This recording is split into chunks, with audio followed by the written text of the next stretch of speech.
That's insane.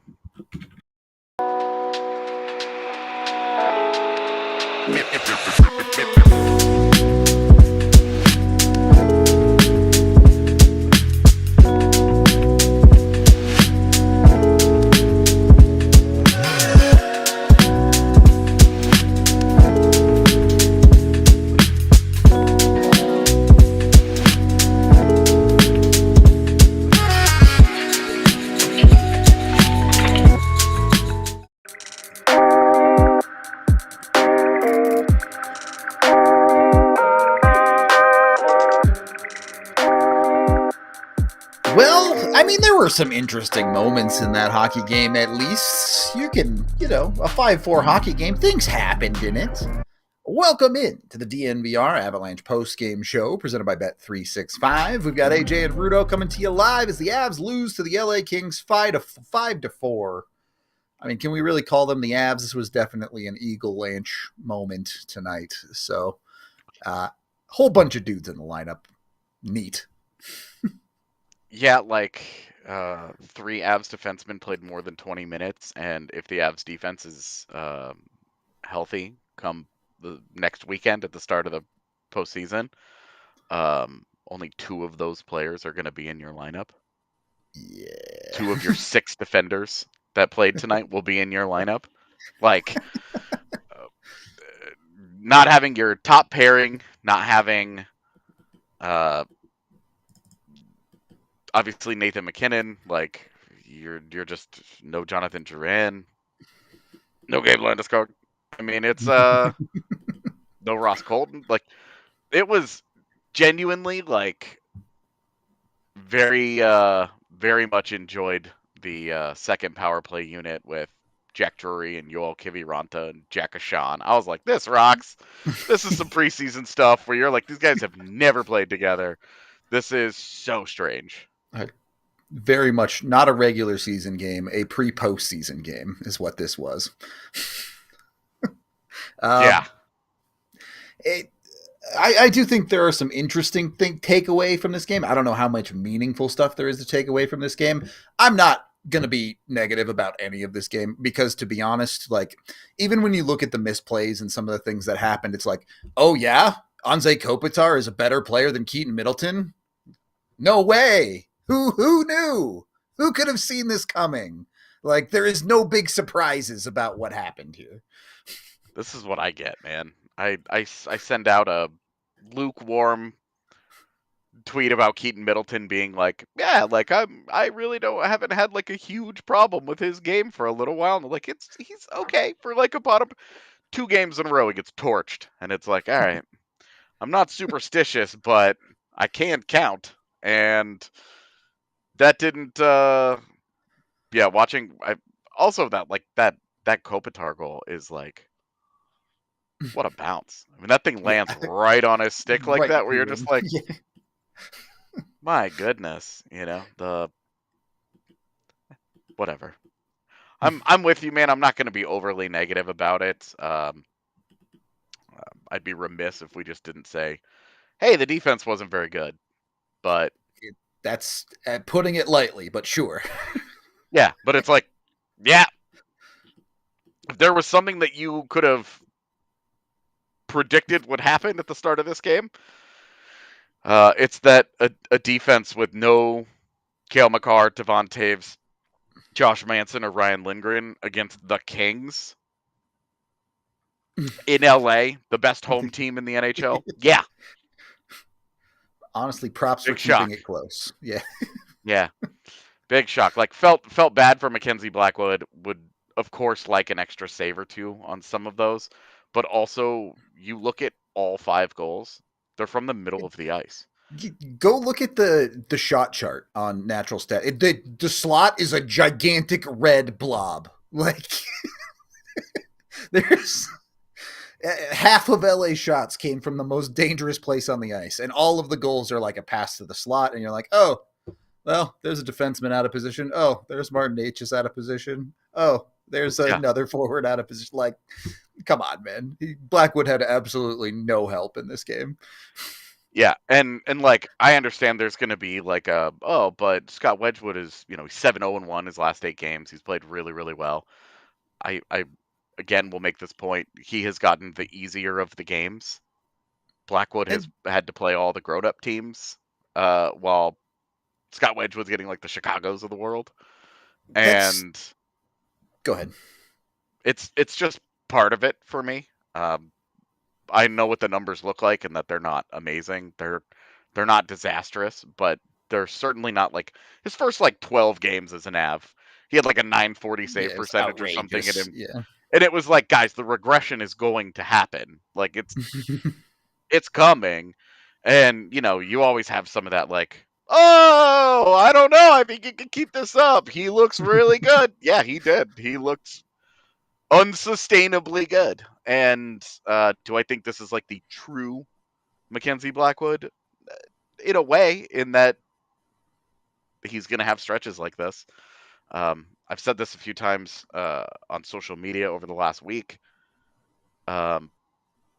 Mackenzie Blackwood could have 10 straight shutouts going into the postseason, and I'd be worried about him because he's played For sure. 0 postseason games.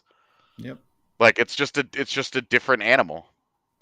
So I will judge Mackenzie Blackwood on what happens in the postseason this year.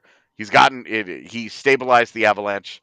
He and Wedgwood have combined to give the Avalanche some of the best goaltending in the NHL since their arrival.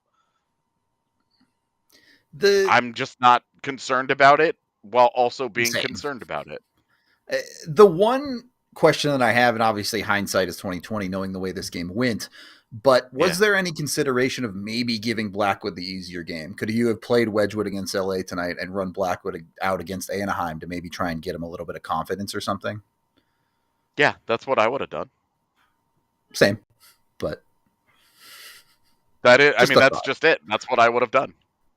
Okay, easy enough. We also saw that exact formula backfire on them like badly when they were trying to boost Alexander Georgiev's confidence, and he and just then nuked himself. Yeah, yeah, where he would go in and he would get the easier game, and then get punched in the face, and then it was like, oh, good, that's a double whammy to his confidence. Now we're even further away from where we wanted to be.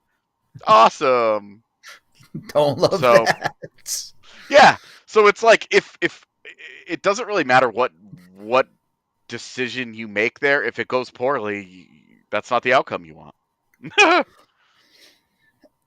The other part I wanted to talk about from tonight is you had a multi-point night from Val Nichushkin, you had a multi-point night from Brock Nelson, which cool, like good. I'm happy for them. But even like people like to say, oh, well, you get these guys going and they can get hot going into the playoffs. The Avs are going to have 5 days off in between their last game in the playoffs. So do these things even matter? Like, can they even carry some positive momentum into the playoffs with that much time in between? Honestly, no. Yeah. Good talk, like on it's end of that conversation. So much, all right. There's so much time in between their games, with them now looking as a likely next Saturday opener in Dallas. Not really, man. Yeah. Like they're gonna feel good because these games that will have not mattered very much. Like, what's the last game that they played that like mattered? That like actually mattered? Yeah. It was last weekend. Is it even last weekend? Like, did that Columbus game even really matter? I think it did because they were like those games mattered because like there was that world where, oh hey, if they don't win a couple of these games, like the Chicago Columbus back-to-back, if they don't win those games going into St. Louis, like the Blues could catch them. Like it was conceivable that would happen, and then when that did not take place, when they won both of those games, it was like, okay, well, we're kind of done here. Yeah.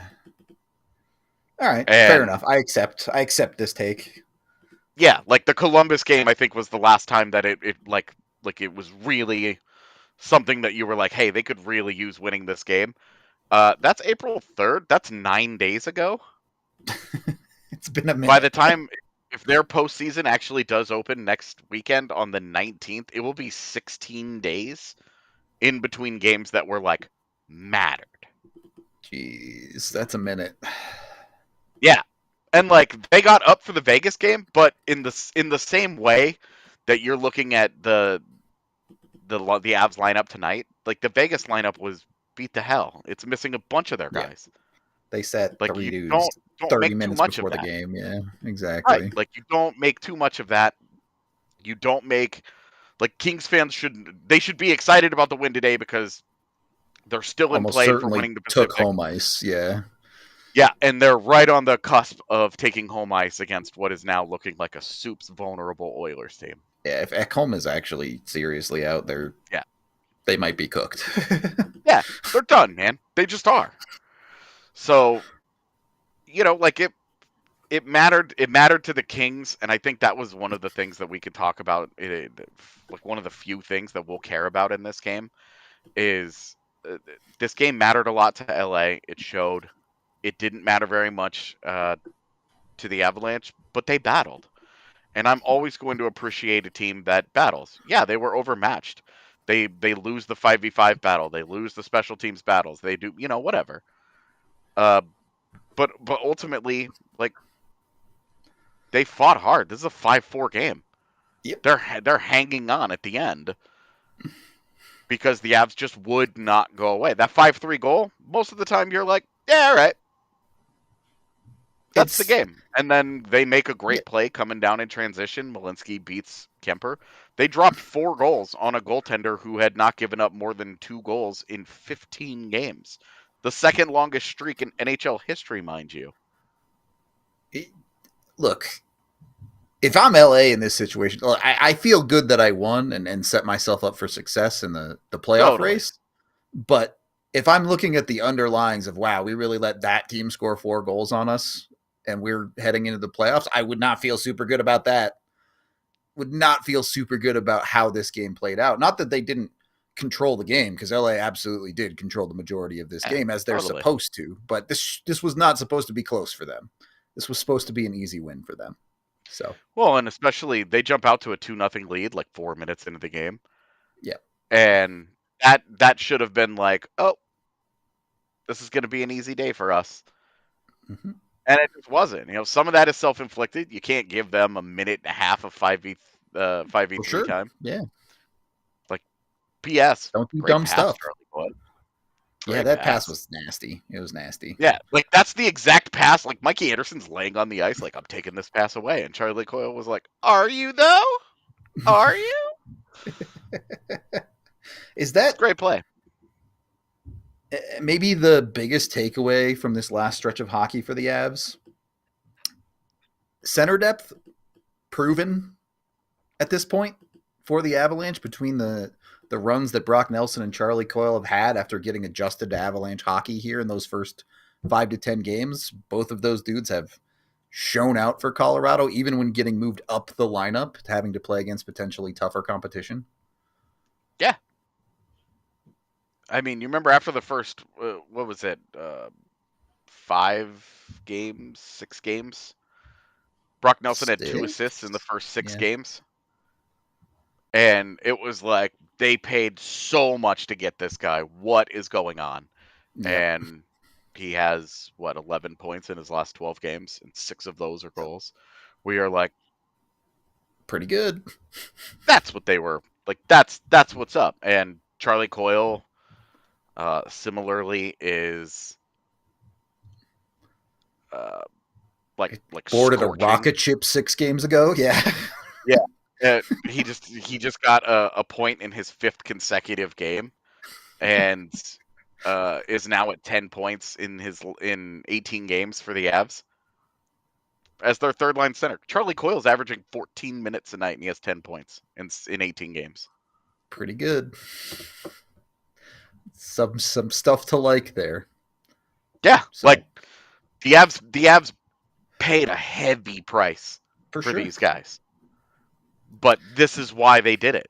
You're seeing it. Like this is what they're capable of. This is who they can be. And all of this has taken all this pressure. And Nathan MacKinnon, like a point per game, just cruising along at a point per game. Yep. Because he hasn't had very many multi-point games I mean, it's been since 2 these weeks guys of have kind him of turned it on. being a point per game and us being like, oh yeah, he's better than this, and he's still getting a point per game. Like, right, just cruising along. But your entire lineup has picked it up. Yep, exactly. I know on the other side we're going to talk about exactly this. Yeah, we will definitely be talking about that. We do have to take some breaks here, though, as we are brought to you by Coors Light. Make sure you're choosing chill. Look, man, it's springtime, and you know what springtime means? It means it's grilling time. That is the perfect time to choose chill and get yourself an ice cold Coors Light. Of course, it can be anytime. Obviously, people get really busy in life. Stuff happens, whether you're juggling work, family, or just life in general. It's easy to feel the pressure, but that doesn't mean we have to lose our chill. Obviously, you see me drinking Coors Light on the watch alongs all the time. We love them over here. And the coolest part is you don't even have to get up off your couch to get it. You can get it delivered right to your front door thanks to CoorsLight.com/DNVR. Of course, if you are out and about, you can find it in pretty much any liquor store in the country. The mountains turn blue on the bottle of the can to let you know it's ice cold and ready to drink. Nice and refreshing as the weather starts to get hotter here in Colorado. So jump in with them. It's the Coors Light Mountain Cold Refreshment, crisp and refreshing as the Colorado Rockies. Make the most out of the times you choose to chill. Choose Coors Light. Get that Coors Light delivered right to your front door at CoorsLight.com/DNVR thanks to Instacart. Of course, drink responsibly. Coors Brewing Company, Golden, Colorado. Also brought to you by the great folks over at Toyota. Mostly right now, you're just trying to drive away from the arena and immediately forget about the game when it comes to Avs games. So Toyota can be that relaxing place for you after a silly game. Make sure you go get yourself one at your local Front Range Toyota dealerships. They have 17 different all-wheel drive vehicles if you're into off-roading or just want the traction on the roads, 16 different hybrid or electric vehicles, which is the most of anyone in their class. Of course, their SUVs are great too, whether it's the 4Runner, their trucks, which they've always been about, like the Tundra. Tons of options when it comes to Toyota. So get to those Front Range stores today, including AutoNation Toyota, Arapahoe and Centennial, Gorman Toyota in Boulder, Groove Toyota in Littleton, Mount State Toyota in Denver, Stevenson Toyota in Aurora, and Stevenson Toyota West in Lakewood. Of course, Toyota is the official vehicle of not just us here at DNVR, but the official vehicle of the Colorado Avalanche too. Toyota, let's go places. Second period of the DNVR Avalanche podcast. The more interesting conversation here, and this goes beyond tonight's game, but I do think we saw some solidification of this conversation tonight. On the defensive side, Sam Malinski scores another goal tonight. It was not that long ago we were talking about Sam Malinski might actually have more taken away goals by challenges than actual goals on the season. That is no longer the case. He's put in a few lately. I didn't want that sure, for him. I get what you're saying, yeah. But I wanted it for me because I like goofy things, and that would have been the ultimate goofy thing. To be like, oh yeah, he had 3 goals. He also had 3 goals taken away. It would have been fun. Just a more like a can you believe this? But now you are looking at him, and I think we came in here before we came on. I said he had 9 points in his last 23 games. Yep. And that is much better. Yeah, pretty solid. Tack on a couple of taken away goals this season, and you're starting to put together a pretty decent resume, especially for a year where he had 20 to 25 games where there was not a whole lot going on for him. He had a bit of a rough stretch. Yeah, you look at, so last year he had 10 points in 23 games. Yeah. He has 9 points in his last 23 games, which is replicating the pace that he was scoring at last season. That's encouraging, obviously, but the defensive side of his game has been so much better this year than it was last year that the questions about the offense, we kept talking about it. We talked about it for 50 games. Yep. 60 games. This is an offensive defenseman who has outplayed expectations defensively and severely underperformed offensively. He has 14 points on the season. This is a guy that has to produce a little bit of offense. It's not a ton. You're not asking him to be a 30-point guy back there, but you have to be, just a third pairing guy. You're only playing 15 minutes a night. You have to be a 20-point guy. Yep. If you're an offensive defenseman, like that's it just has to happen. Realistically, You you have to should be score hitting one every 4 25 or games. 30, but yeah. Right. Like, given injuries and the role and all that, like, it shouldn't be a shock if he pushes for 30 at some point, right? But being a 14-point guy isn't good enough. But you see the way that his game has rounded into form over the last 20 games, and it's so much better. And Agreed. that's where we can have that conversation of, okay, we were looking at Malinsky as like, man, they're gonna move this guy Yeah. at the deadline, because why wouldn't you? Like, he's fallen off so hard. Is he really going to be in your rotation? Is he really going to is he seriously going to be a part of this? You're running out of assets, and he's a 26-year-old right shot defenseman who can theoretically play a little bit of offense for you and be acceptable in his own zone. All right. Now you're looking at it going, this guy should be on your roster next season for a really cheap contract and should be one of your better values. Where this conversation is headed is playoffs. What do you do with the organization of your defense? And we're living in a world where we're assuming everyone's going to be healthy. I'm confident everyone except for Josh Manson will be healthy, and I'm assuming Manson will be at least some level of healthy. If everyone's healthy, obviously Makar and Taves are your top pairing, but what do you do beyond that? And there's a couple of angles to look at. One, you have Malinsky and Eric Johnson of who is your actual six in this case. You have Brian Lindgren who will be in the lineup for sure. And then you have the Girard and Manson, which I'm sure you want to get into this a little bit, but that pairing has been not very good for large stretches of this year. So how do you combinate that defense, I guess? Yeah, the Girard Manson pairing had serious struggles in the second half of last season. It has had struggles basically this entire season in the time it's been healthy.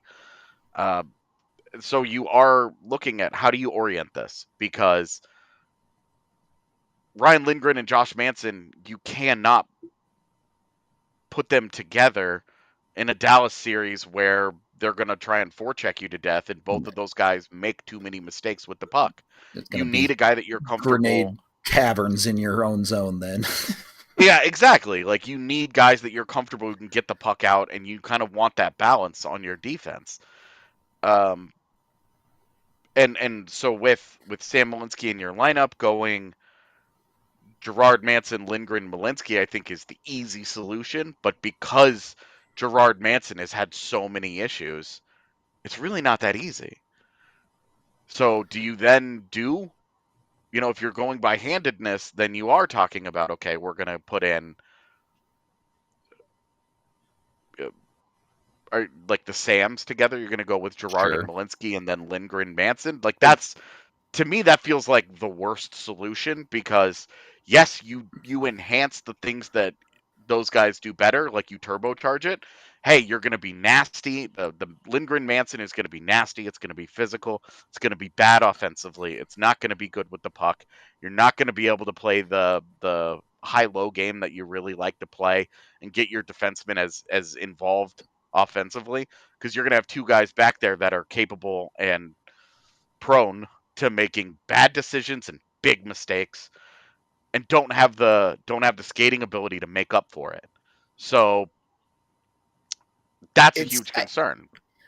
I don't want to read too much into it, but since EJ has been a lineup regular for the Avs, they've run him with Sam Girard a good bit.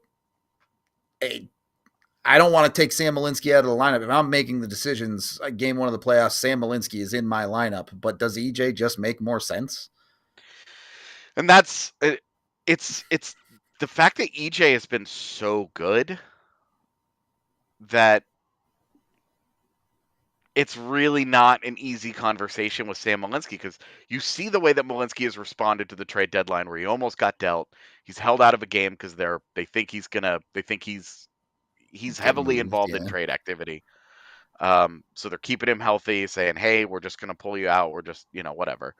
And then he responds to that deadline by playing the best hockey of the season, and for weeks has played it. It's been very good. But Eric Johnson has arrived. Has anybody bothered to look at his numbers in Colorado? The possession's really I, good. He's also riding a 98% save percentage when he's on the ice, so I do think there's a little bit of smoke and mirrors there, but there absolutely is, but also he's got a 67% expected goals percentage right now, pretty F5v5 good. as an Av. Yeah. So you're getting almost like, I mean, obviously this is over 13 games. Yeah, It small does not sample include sizes. today. Those numbers will go down after today. It Yeah. does not include today's game, but and with his size and with his physicality, it's not hard to make an argument that either Ryan Lindgren or Sam Girard with Eric Johnson next to him is safer. I don't want to say better, because But safer, sure.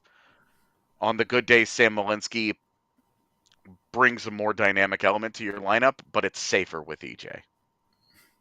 Okay. And that that I think is going to be the conversation that they have to weigh. Now, if Ryan Lindgren or Josh Manson is injured, There's no conversation then, yeah. yeah, going into game one, then you're like, Keaton Middleton's the guy that's out of your lineup. That's an easy decision. And Yeah. Malinsky and Johnson are both in there. Mm-hmm. But if those guys are healthy, and I guess the other part of the conversation that you could have is, because Josh Manson has struggled as much as he has this year, would you even consider, if he's 90% ready for game one and you say, we'll take the chance. We'll let you get a little bit. We'll give you 2 extra days to try and get healthy, and sit him out for sit him out for game one and then bring him in game two. With this kind of rotation, you have an opportunity to try and keep guys a little fresh. You're trying to go 4 rounds here. It's I not that they're all equal in skill level, because they're not, but they all do a little bit different of pros and cons for you. They all have a little bit different profiles, and that's where I think the intrigue comes in for me. Is you can kind of play it by ear. You don't yeah. have to go, okay, well, we're playing Sam Malinsky in game one, therefore Sam Malinsky is in the lineup forever. Or the same would be true for Eric Johnson. But you are feeling like, unlike in 22, where Jack Johnson was a major step down, that Jack Johnson guy, and credit to Jack Johnson, who I thought was like Fine. solid in Yeah. that postseason, but you are talking about, you feel really comfortable 1 through 7, given how Eric Johnson has played for you in 14 games as an Av. I mean, I think a lot of this conversation comes down to, again, if you're healthy fully, you're healthy fully, and you play both Manson and Lindgren, and whoever your 6 is, your 6. But if one of Manson or Lindgren isn't fully healthy, the conversation to me comes down to, can those guys play the way we need them to play in the playoffs? Are they healthy enough to play that heavy physical style, to be that guy that will blow a dude up if he needs to? Because that's the biggest changing point in the playoffs.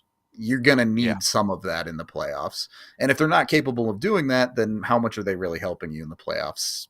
I'm not sure. Because if they're not healthy enough to do that, you're not going to have faith that their puck management is magically going to get better then. So, Yeah. To me, that's what it comes down to. We Yeah, also, like, when we talk about the Sams, we saw the 5th goal in this game today was exactly like what you're concerned about with them, because Girard kind of is covering the guy going behind the net, and Malinsky is supposed to be taking the guy in front of the net. Nichushkin is also there. yeah. Ultimately, they accomplish nothing. None of them If you actually do any semblance of like defending. There's no physicality. Everybody's standing still and reaching, just putting the stick out, hoping that the puck hits them. They're not. I mean, and that to me, like that's effort. They're not working. Correct. Yeah. It's hard to like hold this game against them, but that is the type of play. And with Girard, we've seen this year more so than the rest of his career. His splits are extreme. He's driven more offense this season than ever before, but his defense has been worse than ever. And it Yep. is specifically in front of his own net. He's getting bullied in front of his own net regularly. That's why you want to put him with Josh Manson or Ryan Lindgren or whatever. And having having him with Sam Malinsky does not make that better. I agree with that. I just don't know that this is the game to talk about that, because at every turn the Avs are like, what if we hit nobody and nobody got hurt tonight? Okay, great. Like, totally. But, like, I'm just saying, like, as a convenient example of, like, this is what you're worried about. For Because sure. if I wanted to, I could go back and find a handful of examples of exactly Look at the that in second games goal. where they Parker were Kelly trying. runs Kevin Fiala over 10 times out of 10 in the playoffs on that second goal. Like, Yeah, instead of just sticking his stick out and going, well, I'm trying not to get hurt, bye. yeah. He just pokes him, and that's the end of that. Yeah. Okay. We do got to pay a few more bills, so let's go do that. You got to build a good foundation. The Avs might not be putting in the effort right now, but Empire Today will absolutely put the effort in for you to get you the floors you want and need. They only carry the best products, so you get the good stuff from Empire Today. You can, of course, go into one of their stores. You can give them a call, or you can check them out at empiretoday.com/DNVR. All of them work. You don't even have to leave your house, actually. You can actually get a free in-home estimate from Empire Today, too. So whatever your solution, you can get $350 off with that DNVR code over at empiretoday.com/DNVR. They've got professional installers. They've got all the good stuff, like I said. Highly recommend these guys if you get the chance. Whatever type of floor you're looking for. Carpet, tile, linoleum, hardwood. That's a floor. I don't how many other floors that I don't understand are concrete. I think that's all the floors I can name. I don't know what else I got. Concrete around me right now. Oh yeah. Empire Today. Get them in there. Make it nice. Schedule that free in-home estimate today. I think so. I don't actually know, to be honest. I would assume they're everywhere, but you can get to them at empiretoday.com/DNVR. Get that $350 off with the DNVR code, or, of course, call 1-800-588-2300-EMPIRE. Once you've got your floors figured out, then it's time for the next step. You got to figure yourself out a little bit. That's where UC Health comes into play. They want to make sure you're living like there is a tomorrow. Of course, DNVR Avalanche is brought to you by UC Health. They are the official healthcare partner of the Colorado Avalanche. Health is a complicated topic for everyone all the time. That's just the reality of it. Whether you're Gabe Landeskog recovering from 3 years of nonsense, or you're a person like me who just never sleeps very well. Either way, health problems the same. You can get help with that at uchealth.org. So get in with them. UC Health, live extraordinary. Head to uchealth.org for more info on your own health. Third period of the DNVR Avalanche post-game show here. I mean, can we even really call this a post-game show? I don't know. It's happening after a game. That's true. I guess it is after the game, so it's a post-game show. You're right. Like, you're right. Technically, yeah. Not even the most interesting game happening in Avalanche world today, as Gabe Landeskog will suit up again in about 90 minutes for the Colorado Eagles. So, do we want to talk about his game last night? Yeah, I want to talk about his game last night, but I also want to read into how good of a sign is it that he's suiting up for both ends of this back-to-back. Best case. We had talked about it, like they would try to load management. They don't want to push it too hard. He was kind of on a pitch count a little bit last night, and I think that was probably to try to get him into the second game. You just can't replicate game speed, game shape, all those things, because by the end of last night, he looked tired. I'm sure he was. We always I think last night should have been confirmation of Gabe Landeskog is not going to come into the Avalanche and be in your top six. I would agree with that. Played about 15 minutes last night, for the record. Yeah, and just looked beat. Now, this is incredibly encouraging that he's going to play again tonight. If he continues to feel good, he should be ready to rock because he can't stay down there. He Yep. would only be allowed to play one more game, but with the Eagles finishing on the road, It gets weird, it yeah. doesn't make sense. Yeah, it doesn't make sense to me for him to go out on the road, and I don't actually know when they play. What would be the third game because it's 3 Wednesday. games, 6 days. So okay, so I don't even think it would count. So this Yep. is this will be it. Like I think this is it for him. I mean, Um, they could get him an extension if they really wanted to, but it just feels like a weird spot when you're going to come back to a yeah, team and be practicing with them anyway. Like, yeah. Like if the Avs still had games Monday, Tuesday, Wednesday when the Eagles were playing, then yeah, it would sure. make sense. But they're gonna finish their season tomorrow. They're gonna fly back to Denver. They're not gonna talk to each other for 48 hours, and then on Wednesday they're gonna come in, full blown Yep. postseason prep time. Honestly, it'll Yep. probably be Tuesday, but It might full be. blown postseason prep time. Landeskog will be a part of it, and I think we're preparing for him to. Be I back. don't Yeah. know. Yeah, I don't know what the upside would be in waiting Yep. at I would that agree. point. If he's played 2 games for the Eagles, If you why believe he wait? makes you better, why would you wait? Yeah.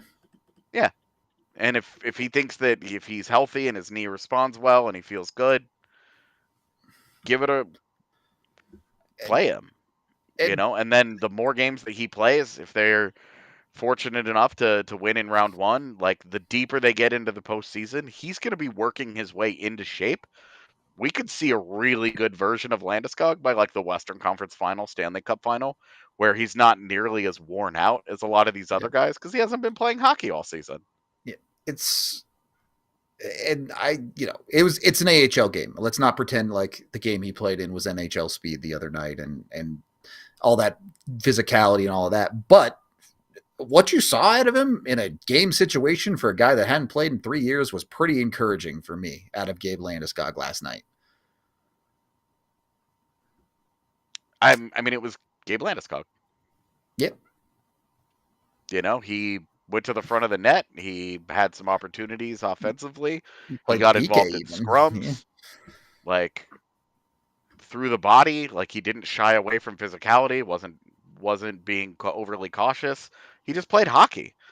Yeah. And that was the thing when watching it. I was like, man, it's nice to watch Gabe Landeskog play hockey, but it was such a familiar play Sure. style that you're like, this is just Landy being Landy, and that was the only way this was ever going to have a shot at being successful. Because if he went out there and he was really timid and he does not play his kind of game, How effective it would hurt. effective is he really? Yeah. Like, Yeah, it would hurt the confidence that he's going to make your lineup better. That you have a guy out there afraid to play. He was not afraid to play. He went. He yeah. went and got it.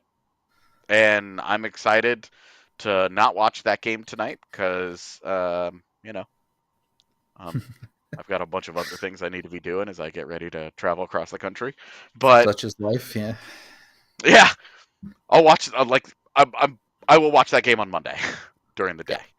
Yeah. But I mean, it's only good news, man. That's only good news. It did. I was a little bit curious. Like, if he goes out and looks really good, are we going to start having like the Landy second line conversation, Jonathan Duran third line conversation? After Not last night, I yet. don't think. Not yet. Yeah. Yeah, exactly. Like, it would take time. I think right now we're very much like maybe not even taking Kiviranta's spot, like taking Parker Kelly's spot is Sure. might be where we're at. I think that's a fair assessment, but still highly encouraging. And it had all the Yeah. trappings of the normal Gabe Landeskog thing. The Flow Hockey feed even like cut to him standing up at the bench talking to the guys and like yelling stuff on the ice. It like you said, it's a familiar feeling. Put it to you that way. uh, it is what it is for the rest of what the Avs are doing right now. AJ, I think you put it well. I asked this question to E. I want to ask you the same question. I don't think you and I are too worried about the effort levels that will turn up in the playoffs. The Avs will dial that knob.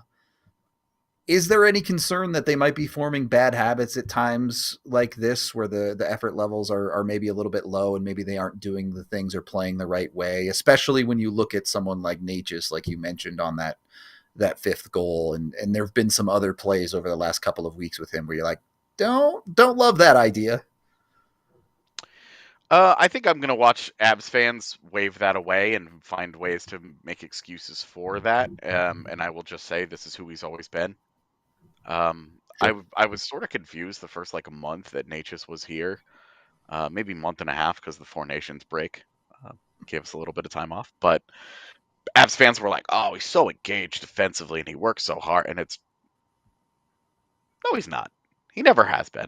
That's not who he is. It's not the guy that he is. He has more lapses than anything else. Like, he's not a good defensive winger. He never has been. He doesn't use his size very well, probably because he's listed at what, 6'3", and like He's 7 not of those 6'3". inches are in his Yeah. neck, dude. Like, his size is deceptive. So I think some of that conversation got twisted because I was talking about Natchez at the time too, as he is better defensively than what Mikko Rantanen was giving the Avs. At the time, absolutely, yes. The last couple of weeks, that has really not been the case. Natchez's defensive side the last couple of weeks has been actively bad, but yeah. And I think we're seeing that we're settling into Marty Natchez, a great fit in Colorado. He's still not the hockey player that Mikko Rantanen is. Of course. And he's never going to be. That's the thing, though, is that for a few weeks there, while Rantanen struggled in Carolina, it looked like, oh man, did the Avs walk away with a better hockey player? Like, no, they did not. And he has pockmarks in his postseason resume in the past. Last year was probably his best postseason statistically. I think he had 9 points in 11 games. And like, he's not a leading man for you. You saw it today. Marty Natchez, if he is one of your like first, second best player, you're in trouble. that's bad. Yeah, that's bad. He's not good enough to do that. You know, kind of that Matt Duchene territory of old of like, if this guy is your top guy, then you're not good enough. You're not going to be good enough. Your third banana, different conversation. Right. Like, if you're talking about him as maybe he's probably their best wing, but because Lehkonen and Nichushkin and Drouin are all so, like, their skill sets are so different, it's not like there's a really clear cut, yeah, he's so much better than those guys. They all kind of need each other to work properly. Because Lehkonen and Nichushkin do a lot of the puck retrieval. Natchez does a lot of the zone entry, the fancy stuff. Like, they need those guys. They work together. And then in the middle of the ice, you have the guys that put a bow on all of that tie it together with Nelson and McKinnon. Yeah. So, yeah, I don't know where I would put him as like I their think best you could forward. Argue that Nichushkin is close, if not as good as Natchez. Yeah. Nelson. And the thing is, like, on any given night with these guys, Lehkonen could be your best winger that night. Drouin could be your best winger that night. They're all good enough to be your best guy that night. It's just that Natchez is probably a little bit more consistently your best guy, certainly on the offensive side. And then obviously McKinnon and Makar exists also, by the way. But yeah, and like, centers are just more valuable than wings. I think Brock Nelson, I would have him slotted in ahead of Natchez because he's a really good center. But like, Marty Natchez is really good, but we have to accept him for what he is, and a good defensive player who's going to muck it up, and that's not it. Yeah. handle all the physicality. It's questionable how that's going to go in the postseason for the Avs. He's a really good regular season player. Can he be a really good playoff player? He's going to need to be, but I think the support around him, McKinnon, Nelson, Coyle down the middle, whatever role they end up putting him in, he's good enough that he can make that work. And it's such a well-rounded forward core that they have flexibility. Yeah, there isn't. It's not like Natchez has to be their second best forward, or else it's a bust. Right. There That's are not options the there. world that we're living in. It's if you get into those playoffs and you recognize some of the struggles, you can mix and match and say, all right, we can put out a Lekanen to be a puck retrieval and puck battle wizard. We can shelter Natchez defensively a little bit if we feel like we need to. If Landeskog is back and looks good, the Avs should have at least, not knowing how injuries play out and all of that. It looks like the Avs should have a good number of options, at least at wing. At center, they're pretty much 1 through 4. That's what they have. But at wing, they should have a good number of options. Also, don't play Marty Natchez at center ever again, please. Please. It's not dissimilar to last year when during the preseason it was like, oh, Riley Tufte. Like these guys are not playing center in the NHL is a completely different animal. Yeah. We don't have to pretend. It more than anything, it speaks to how smart Gabe Landeskog is that he's been able to do it. And watching him, this was the thing I thought about last night where I was like, you can tell this guy's played with Nathan MacKinnon a lot because he is hanging out in the middle of the ice like he is covering for a center getting played. Like, it was so funny watching it because I was like, he's not where he should be right now. No, Landy, McKinnon's not on the ice with you. You don't need to do this. Good stuff. It'll be fun. And I'm looking forward to it. I'm not really looking forward to tomorrow very much, if I'm fully honest with you. But I'm looking forward to the late playoffs. Game at that. I know. I'm so mad that it's a late game on a Sunday. I don't care that much about a late game in general, but when did we start doing 7 p.m. local starts on Sundays? It's tough out here. It's supposed to be 5. 5 p.m. local, yeah, exactly. Well, they're just prepping us for the playoffs because the West Coast is going to get all the late playoff starts, buddy. That's how it goes. Well, I mean, I'll be out there. It's fine. That's true. It'll be much less late for you. You're right.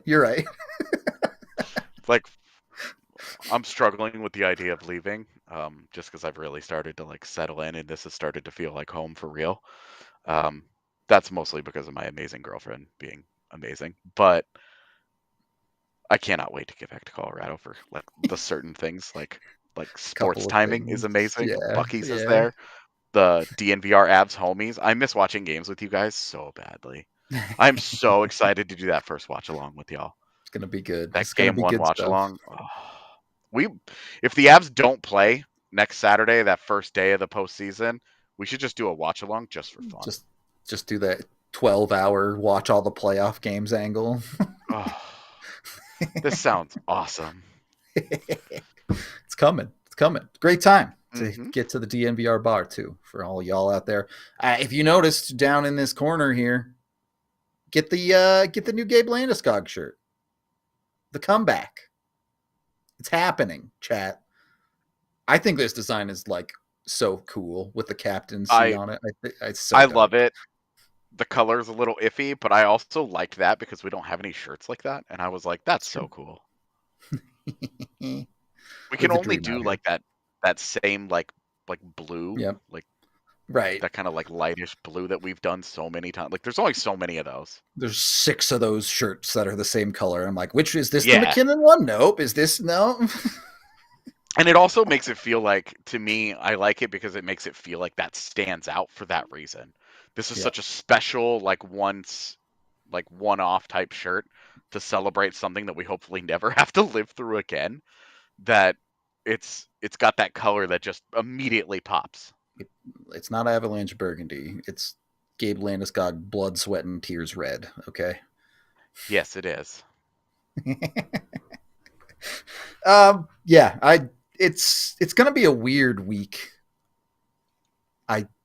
We're gonna have plenty of stuff for you guys. We're planning on doing our playoff previews at the start of next week.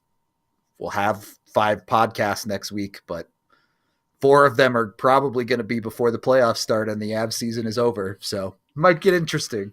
things might get weird next week. We'll see. We might have to do a summer show. Like, let's shop for Avs merchandise on like a Thursday or something. We might have to. We might have to look into something like that. It'll be cool though. It'll be a good time. You're in this weird part of the season where, look, the Avs haven't really been secretive about where they're at as a team right now. They've been pretty honest about it's tough for them to get up emotionally for the start of these games. On the one hand, sure, that's annoying. On the other hand, they probably deserve some credit for games like tonight where they keep these games close. They battle back even without a bunch of the pieces of their lineup. If you're looking for good things to find in the Avs game right now, you can. If you're looking for bad things to find in the Avs game right now, you can. And I just don't know that there's a lot to meaningfully take from the last week or so of Avalanche hockey. It's kind of you can tell the story you want to tell. Sure. Whatever that may be. You know, there are stretches of the year where it's like, oh, I'm a hater and all I want to do is go on and be that K Mears guy on Twitter who just is the most miserable human in existence. All I'm going to do is hate, Thought and you then they said go on a you weren't 14 fighting people anymore. I thought you were done with that. 2-2 run, and look, I'm shadowboxing some Menchies right now. Let me be. And they go on a 14-2 run, and it's, you know, like it's that guy doesn't tweet for a month and the world is a better place. And then you have, you know, stretches like this where Blackwood, you're kind of like, this isn't very impressive, man. And Wedgwood is outplaying him, and then you're like, here we go. I can tell this story, but you can, in tonight's game, I guess today's game, you could tell the story of resilience because they continued to battle back with this very AHL laden, especially defense core. It's like whatever you want to tell about the Avalanche right Yeah. now, the last couple of weeks have given you that opportunity. They've beaten good teams, they've lost to good teams, they've blown leads, they've had comeback wins.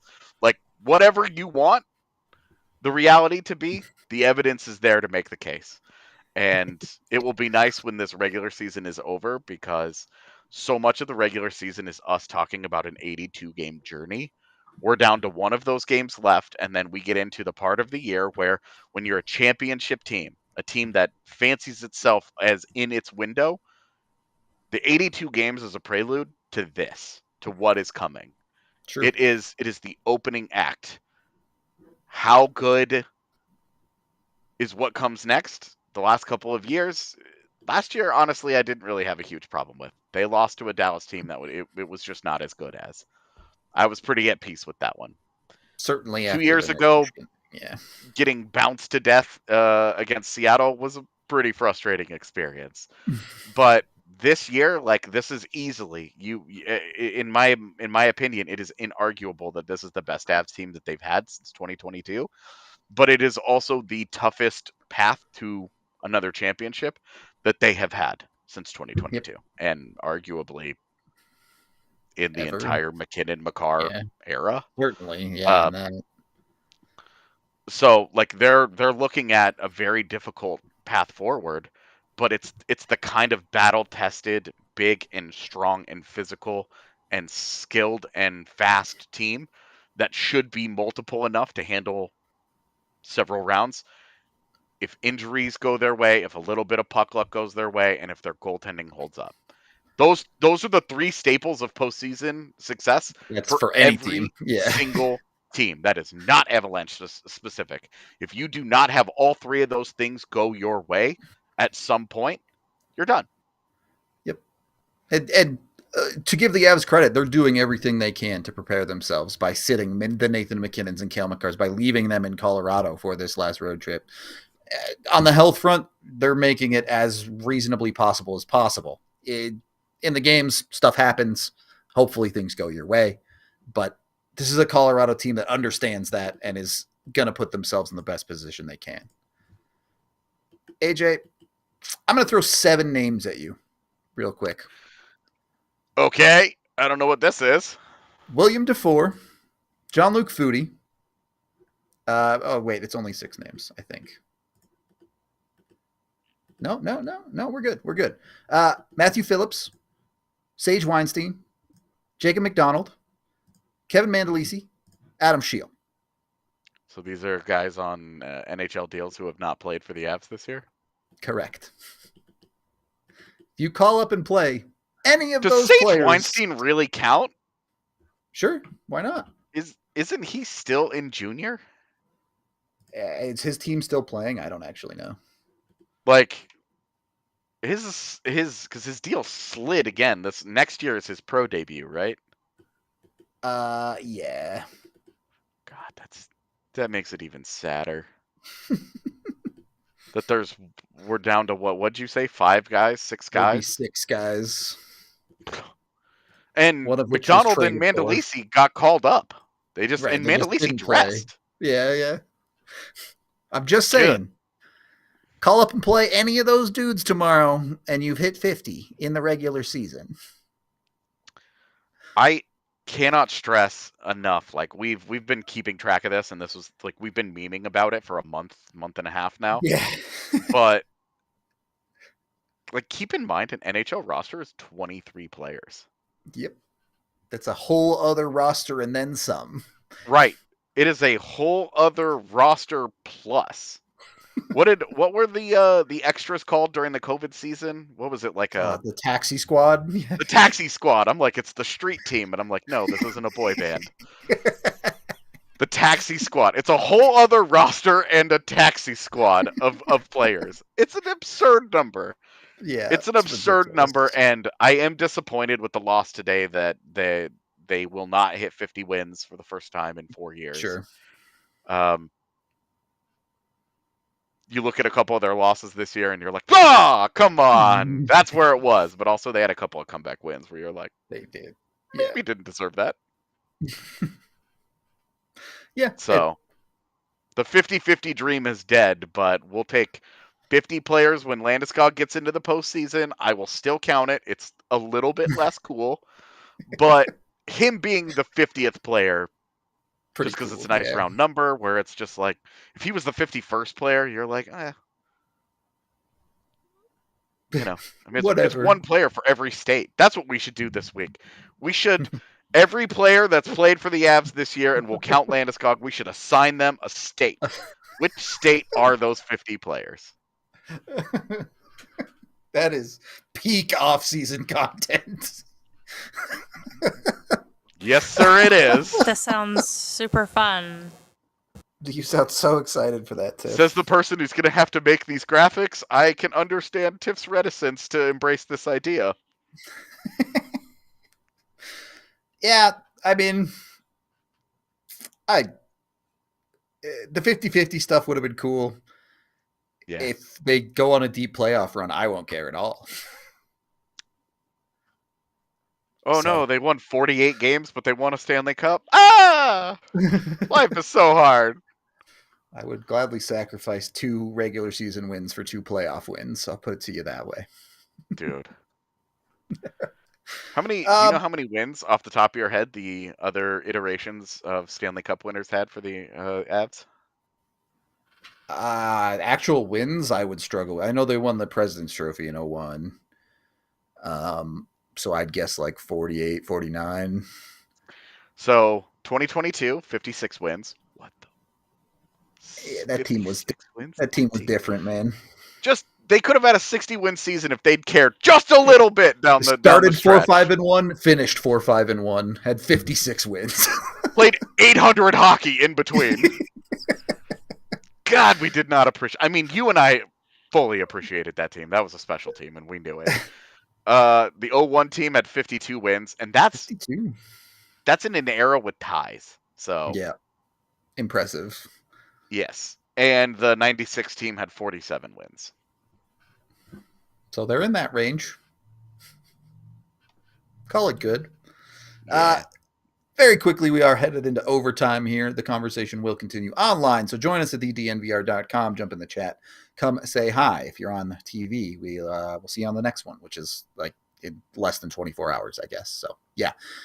For the rest of us, I I think I feel good about this team going into the playoffs.